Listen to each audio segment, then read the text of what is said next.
Before we kick off today's video, two important announcements. One, the sneak peek for Loki has dropped. There will be another sneak peek as evidenced by the text here, and they have confirmed that he is a super villain. So no hero Loki, he's still going to be a villain. So anybody building Thanos right now, probably stop because Loki's about to replace him. On the live tier list side of things, thank you so much to everybody who voted. There's only 11 hours left to vote. Over 2,000 participants so far, over 30,000 votes. I consider this a massive win. I'll absolutely be doing this for tier lists in the future. I just want to show you guys quickly what it looks like between my original list and the now total results sort of amalgamated of all of your votes here.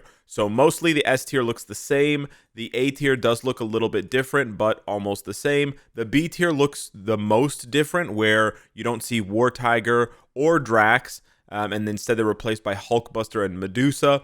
And then, of course, the C tier and the D tier look a little bit more balanced rather than being more imbalanced on my end. But I do agree with you guys that maybe I undervalued Medusa a little bit here and maybe undervalued Hulkbuster. But it's always interesting to see your take on things, even if we massively disagree. Here we go. CTP top 10 list, starting it off with Insight. Now, the top 5 hasn't really changed, although I moved Valkyrie up into the top 5. Morgan Le Fay just possesses too much value for both PvE and PvP. Wasp is essentially all PvP, and then White Fox is essentially all PvE. So you can use those three as sort of your barometer moving forward. Keep in mind that although White Fox does not need her paywall uniform, Morgan does. So Morgan isn't even on this list at all. Right, you can just completely erase Morgan from this list if you do not have access to her paywall uniform. We also added in Sin, and we added in Nick Fury. Sin basically replaces all instances of Mystique where you could use Mystique. You could just use Sin unless it's a mutant stage, and Sin is just a much better option as a support character. And in some cases, she can even replace Proxima because she's just a better support. Nick Fury is a fantastic support. He just doesn't have as many flexible uses yet, and I didn't want to rate him too high too early and create FOMO. Keep in mind that although I'm showing his newest uniform, you don't necessarily need his newest uniform. For the CTP of Greed, the top 5 remains almost unchanged, except we have a new contender here, Ghost Rider. If you have his Immortality passive artifact, then you can consider building him for a hybrid build like a Jean Grey, like a Wolverine, where you give him a Mighty or a Brilliant CTP of Greed, and he becomes very strong for Otherworld battle, pretty good for Timeline battle, and then still usable for PvE content like World Boss and GBR, ABX, ABL. Now, he's not going to be as good, obviously, as he would be with a Rage, and for some reason I still get people asking me this question, which is absurd. No, he won't be as good with a Greed for PvE as he is with a Rage, but he'll still be usable. And the advantage to having the Greed is that you get the guard break immunity, you get the heal, you get the ambush effect, right, for PvP specifically. But again, this is only if you have his artifact. Same thing goes for Wolverine, same thing goes for Carnage, to a lesser extent, same thing goes for Adam. You don't really build these characters for PvP unless you have access to their artifacts. The rest of the list is pretty much unchanged, with Jean still at the top. Jean basically the only one on this list who either has an artifact, but also doesn't need the artifact to actually dominate PvP. It's pretty crazy. And also, she's just the best because she has the revive. Yeah, keep in mind that you have to reforge your Greed. A base Greed doesn't do anything. It's not useful at all. So please do not equip naked plain Greeds on any characters. Like the Greed, the Egg, aka the CTP of Refinement, does need to be reforged. A naked or a plain CTP of Refinement is not going to do anyone any good. For this list, the top 4 remains unchanged, but we did move Thanos up into the top 5, especially now with Loki coming out and probably replacing Thanos for all PvE content where you need an alien villain. Thanos is going to move into, in my opinion, his preferred role as a sort of second tier, mid-tier PvP option, who actually becomes kind of high tier once you look at ban lists that include Spider-Man, Wolverine, Jean Grey, Adam, etc. So we'll have to see just how much of a splash he makes with builds like this, but yeah, this is what the top 10 looks like, and it's looking pretty solid. For the Judgment CTP, we haven't really seen a lot of elemental characters lately. We have Odin now in the top 5 here, and we have Mysterio rounding out the list, but otherwise it's pretty straightforward. For the top 3 in particular, they can work really well with a Judgment, whether it's reforged or not. Now, of course, for ABX content, Luna is best with a Rage, but she can still perform quite well with a Judgment, and this basically goes to the fact that she doesn't get a lot of elemental buffs. Just keep in mind that if you're using any of these characters with a judgment, you're better off scaling their attack or their damage through leaderships rather than scaling more elemental damage, because they already have access to so much of it with a judgment. So for example, if you're using a judgment on Luna, you're better using Shuri lead or Nick Fury lead and not using Misty Knight lead. Vice versa, if you have a rage on Luna, then Misty Knight lead becomes much more attractive because you still have ways to go to get more cold damage, and that's what Misty Knight's leadership does. CTP of Authority has sort of stabilized in terms of value, although I did see it drop, and in my opinion dropped a lot in terms of value since Otherworld Battle came out. Again, with the Authority, just like the Refinement and just like the Greed, it has to be reforged. A naked, plain Authority just doesn't do anyone any good.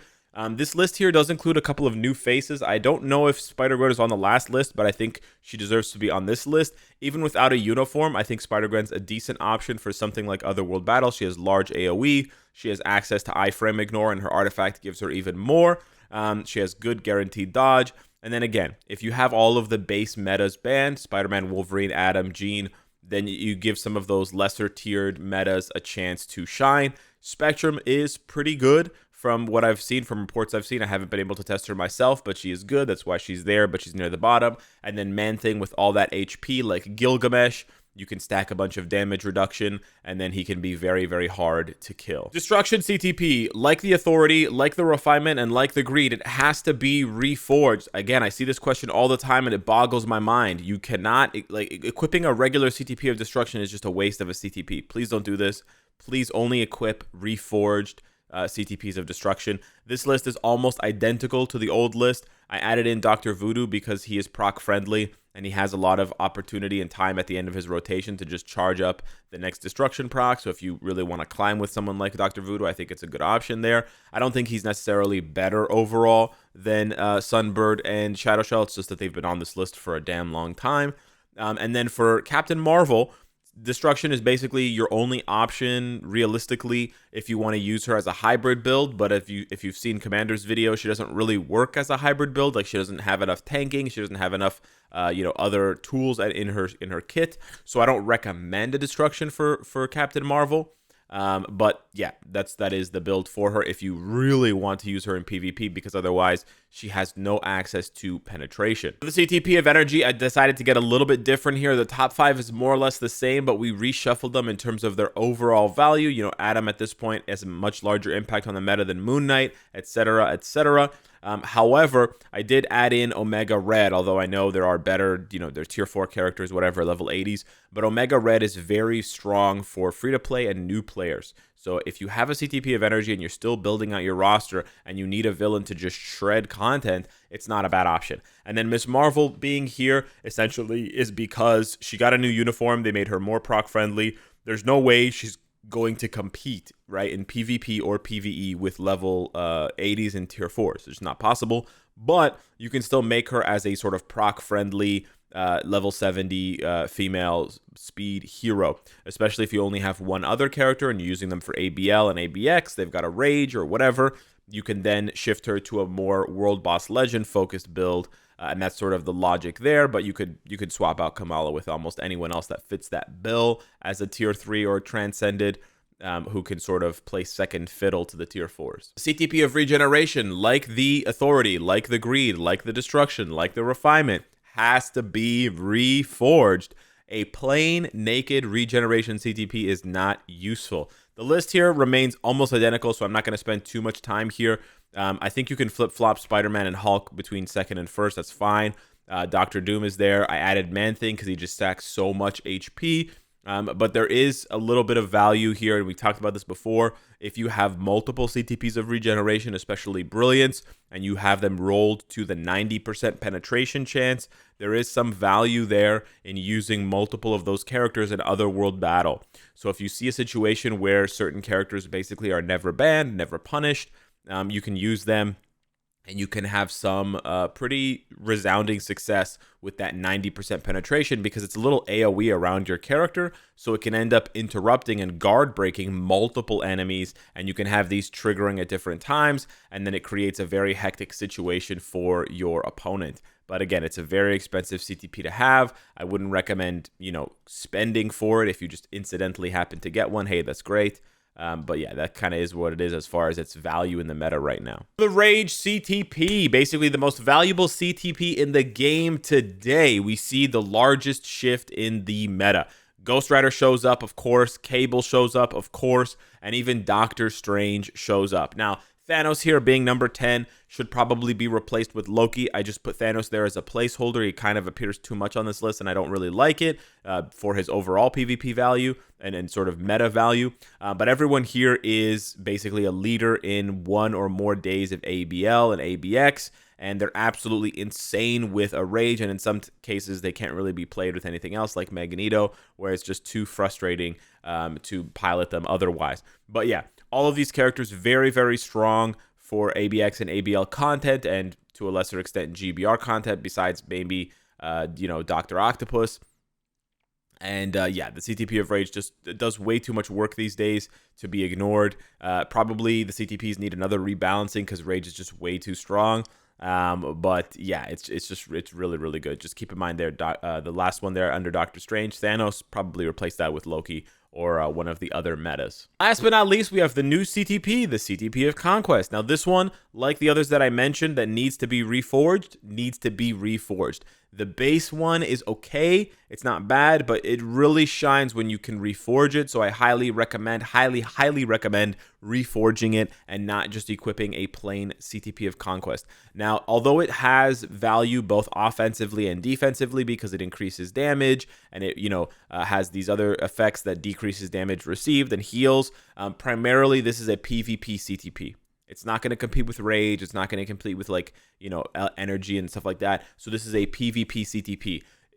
With that in mind, you can see that the list is basically PvP metas. Now, this list is partially experimental or sort of theoretical. I haven't tested most of these characters with a CTP of Conquest, but from the list, you can see that all of the characters have one of two traits in mind. They have lots of healing, right? Continuous healing, high base HP, and or they have ability to immortality, to basically be unkillable for a certain amount of time in the case of Ghost Rider. So in that sense, this is what you're looking for with the CTP of Conquest. This list, again, like I said, is theoretical, so I wouldn't say that a Mighty or a Brilliant Conquest is better than an Authority for Gore, but it is something that you can attempt to test out if you want, or if you find that you have enough defense but not enough offense, because a lot of the defensive CTPs, especially Regeneration and Authority, don't offer any offensive value outside of the accumulation on Authority. So it is something to consider. But yeah, I think the CTP may need a tweak in the future because it doesn't seem to be impacting the meta enough. And that was sort of its intention, to be a meta PvP CTP. But I don't think it's bad either. I just think players haven't had enough of a chance to test it as thoroughly as other CTPs. So a lot of people are still skeptical about its value. But yeah, that's the list. Hit me up in the comments down below. Let me know what you think. Thank you so much for watching the video. Smash the like button, and I'll see you in the next one. Take care.